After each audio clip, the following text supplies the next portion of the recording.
Hey, how's it going, everybody? Welcome back to another video. Today we're going to be discussing, in recent gaming news, Xbox or Microsoft buying Bethesda and buying basically the whole franchise of games over at Zen Media, the parent company to Bethesda. But there's more than just Bethesda being bought here. But I typically don't do a face cam for a lot of this type of stuff, but I figured I'd give it a shot, see if this is something you guys would like to have in future videos. But today we're going to be talking about this purchase and what this means for future games and what this means for future titles over at Bethesda and the other studios that are bought. So this isn't just Xbox buying Bethesda, it's Microsoft really buying all of ZeniMax Media, which includes Bethesda.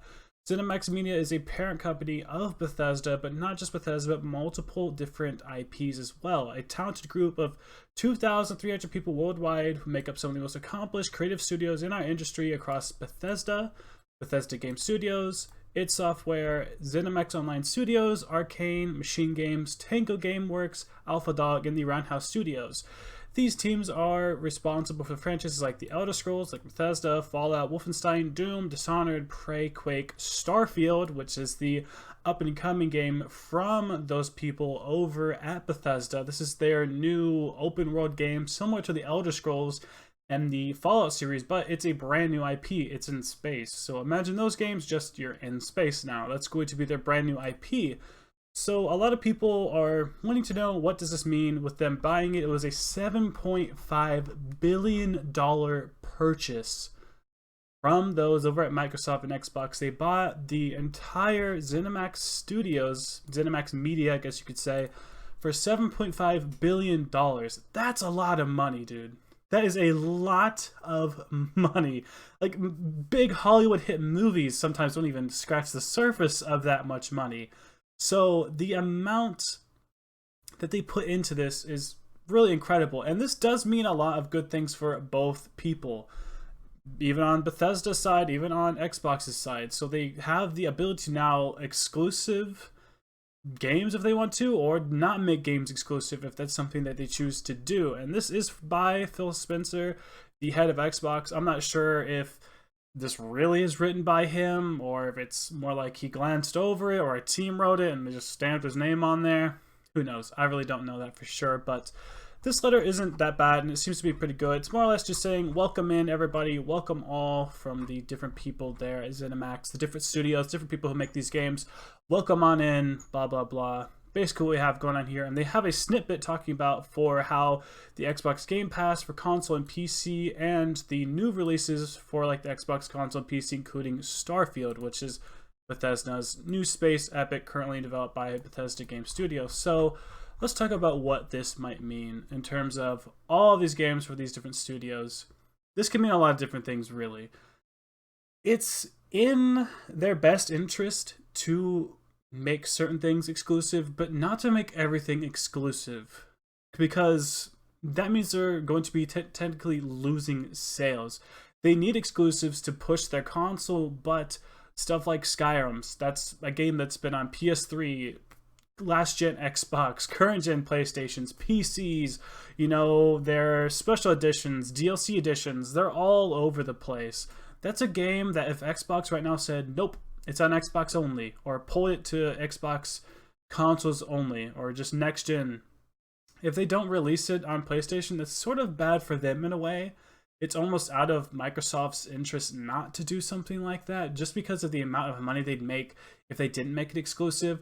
It is good to try and pull people to your consoles. So I would suggest, you know, that they're probably going to do a thing where next gen games are going to be exclusive to the Xbox One and consoles, the Series X, Series S, blah, blah, blah, Series whatever letter you put in front of it. This isn't going to be confusing for grandmas during Christmas when they're trying to buy their little grandson a console X. Those things are more than likely going to happen. More than likely, just because of the amount of exclusives that PlayStation has. We have God of War, we have Uncharted, the Little Big Planet games, Spider-Man, all those games are exclusive to those consoles, the PlayStation consoles. This is probably just a big move for Xbox to try and gain a lot of IPs so they have exclusives. It is no secret to see that PlayStation wins when it comes to exclusives, at least looking at PlayStation and Xbox. Nintendo, yeah, they're there too as well, but in just talks of the PlayStation and the Xbox battle that has been going on forever, this is probably a pretty good steal for Xbox. Just seeing as how well the Elder Scrolls games sell and how these other developers sell their games. The Evil Within, another game that was huge, multi-platform. I believe it also had some exclusivity on PlayStation. It might not have that anymore. There's a good chance we'll be seeing games like Starfield be exclusive on Xbox, or they might not. It might just be that Microsoft wants to acquire them, put them on both consoles, and just take all the money. That's good for them as well. Selling these games on other consoles, like the Switch or like the PlayStation, is technically good for them as well, just as a way for them to take money, to soak in as much money as they can because they're selling it on multiple platforms. While on the other hand, potentially doing certain games exclusive to the new next-gen Xbox consoles is a way to get people to buy the Xbox. There's really a balance that they're going to have to do when it comes to what they're going to have exclusive and what they're not going to have exclusive. Really, they have to look at the pros and the cons, how much money they think they could make selling it on the PlayStation as well versus how much they really want to push their consoles. There's a couple versions of the new Xbox. They're calling it a series, or Series X, Series S. They're calling it a series because there's going to be multiple versions, multiple iterations, ones without disk drives, one with disk drives. So we could be seeing multiple Xboxes come out, and they need to have exclusives for all of those different versions. So you buy the cheaper Xbox, but you have exclusives. So there's an incentive to do it. This is them trying to flex, hey, we don't also just have good hardware in our consoles, but now we have exclusives as well. And if you don't want the big hardware now, you can buy the smaller Xbox that's not as strong but has the good exclusives, which is similar to what a PlayStation is sometimes. Yes, it's not as strong as the Xbox usually is, but it has such good exclusives in games. What's it matter? You're getting the better gaming experience on the console.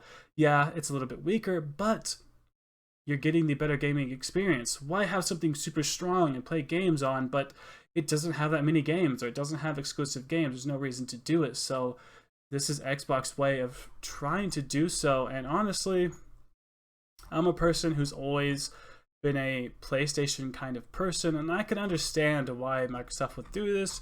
It does suck that we're going to have to deal with stuff like this in the future, and who knows? I thought this sort of thing was sort of dying slowly, the exclusivity type of deal, but this might not be something that we see go away for a long time, at least not until there's just one figurehead in the gaming community, like just only Nintendo, and Nintendo buys them all, or Sony buys them all.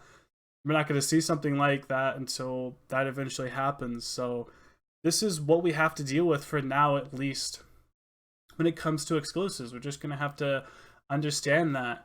I do have a PC, so hopefully they don't restrict it down to just the Xbox. Hopefully they also release stuff on PC a little bit sooner. And you know, we're seeing Sony also try to put their stuff to PC. We're slowly reverting back to just, you know what, just get all the games on PC. How about no exclusives? That's what I'd hope to have. You just build your PC, beef it up, and then that's it. Don't worry about consoles ever again.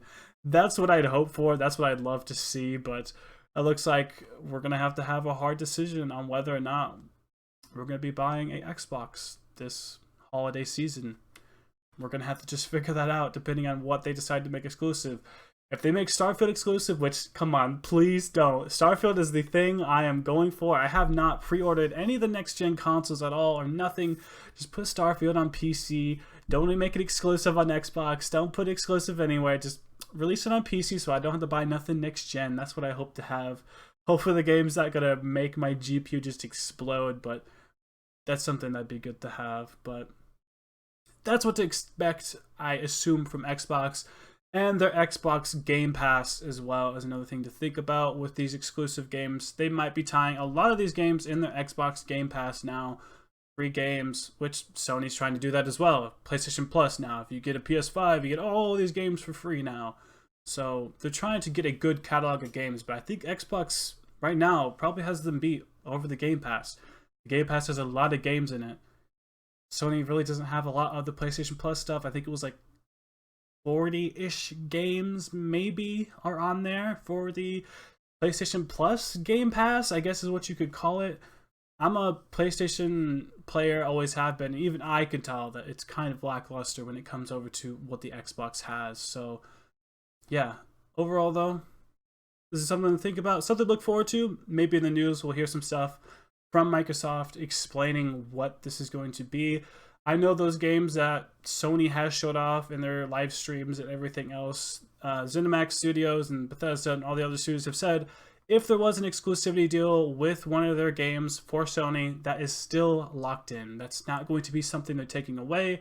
Multiple games they had shown had been already in a contract with Sony when this purchase happened, and they're not going to be destroying that contract. They're still going to be exclusive, or however exclusive they were to Sony still before, you know, exclusivity stuff starts happening over at Xbox. So those games that are already locked into a contract that are going to already be releasing for Sony are going to stay that way. Anything else after that is free game. So we might be seeing Starfield or the next Elder Scrolls game be potentially a exclusive on Xbox consoles or PC first before they come over to Sony, or they might be like, hey, you know what? Why don't we release it on everything and just take all the money we can?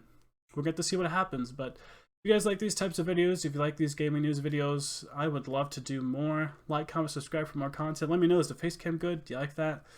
I don't know. I've seen a lot of people doing it. I figured, hey, why not? I'll give it a shot. But thank you for watching this video. I'll see you in the next one. Thank you so much for watching.